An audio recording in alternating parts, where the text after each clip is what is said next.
Տիկին Վարդանյան, իշխանությունները կարծես շատ ծանր տարան ձեր բուռն ելույթը եւ այդ ելույթի ընթացքում վեճ վիճաբանություն եղավ նույնիսկ դահլիճում, ինչով եք պայմանավորում նախ այս վեճը եւ Ռուբինյանի այդ արձագանքը։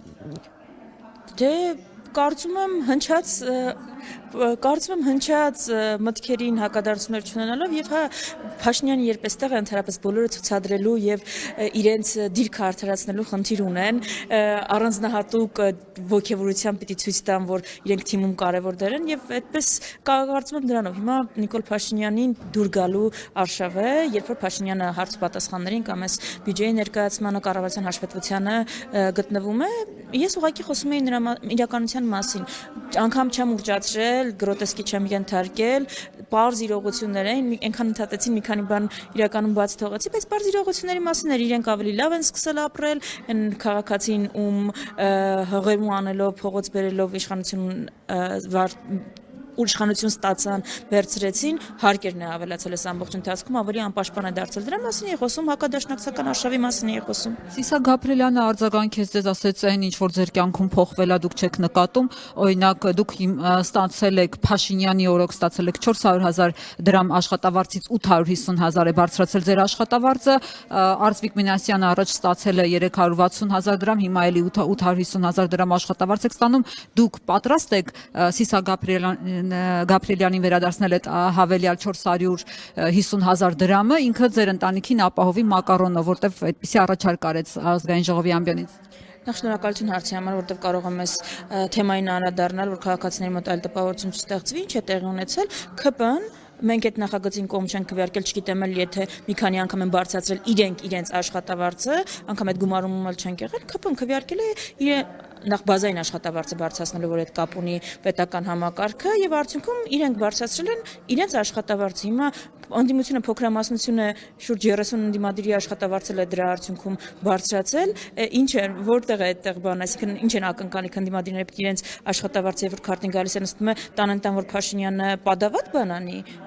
ավելի նոր падավատ ունենա, Ալեն Սիմոնյան ավելի լավ BMW մակնիշի մեքենա ունենա,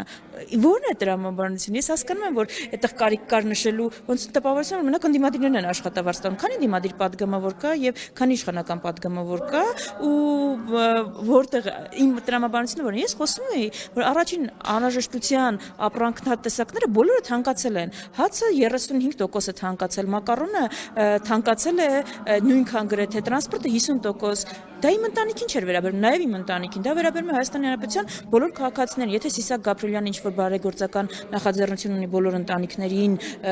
օգնելու, ես սիրով կարող եմ միանալ, այդտեղ հարցը ինչ է, եւ եթե իմ աշխատավարձից որևէ բան տալը, որը արդեն դեպ անում, այսինքն բոլորս ընդդիմադիրները պարգև վճարներ չեն ստանում, երբ ստանում են ուղում են բարեգործությանը ի տարբերություն ԿՊ-ականների, եթե կօգնի որևէ մեկի հոգսը հոգալ, միշտ պատրաստ եմ եւ կարող եմ, բայց դա գնաճը չի զսպի։ Իմ աշխատավարձից ինչքան էլ տամ, էժանագին պոպուլիզմ տպավորություն թողելով, որ մենակ ընդդիմադիր падգամավորները բարձր աշխատավարձ են ստանում, իրենք ստանում են, եթե իրենք շանս ունենային բարձրացնել միայն իրենց աշխատավարձը, ընդդիմադիրներին ցածրացնել, կիսել, դա կանային, ուղղակի օրենսդրական այդպիսի կարգավորում չկա, իրենք են հեղինակը այս բոլոր բարձրացումների, մեր կոնցեպտն է եղել, որ այո, պետական համակարգում մարդիկ պիտի բարձր աշխատավարձ ստանան, բայց երբ խոսում ենք հետ պատերազմյան ծանր սոցիալական վիճակի գտնվողների, կարող ենք նաև առանց դրա յոլա գնալ, հատկապես երբ թիմը իրեն իդենտիֆիկացնում որպես նվիրյալների թիմ, այդ նվիրյալները կարող են մի քիչ իրենցից տալ, որ զուսպ լինել, որ հանրությունը ավելի բարեկեցիկ լինի, թե բարեկեցիկ հասարակությունում այո,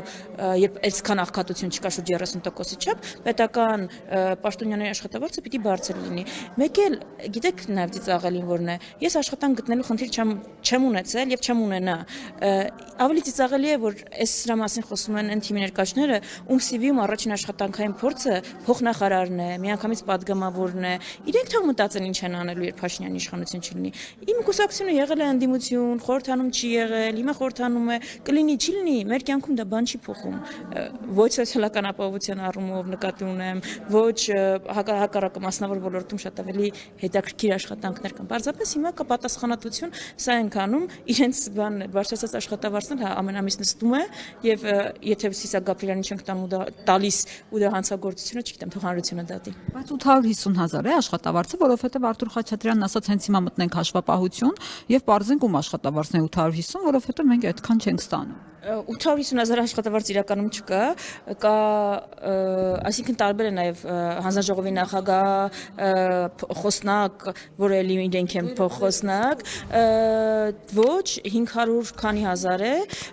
որը եւ կա падգամավորի այդ մարզեր այցելելու եւ այլնի փոխհատուցում ծախսերի, այո, դա է, ել եմ ասում, եւ դա կապված է բազային աշխատավարձի հետ, այսինքն ուզում ասում քաղաքացին դիմանայով թե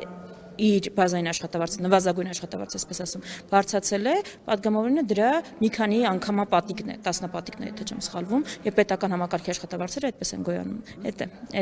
Շնորհակալ եմ։ Շնորհակալ։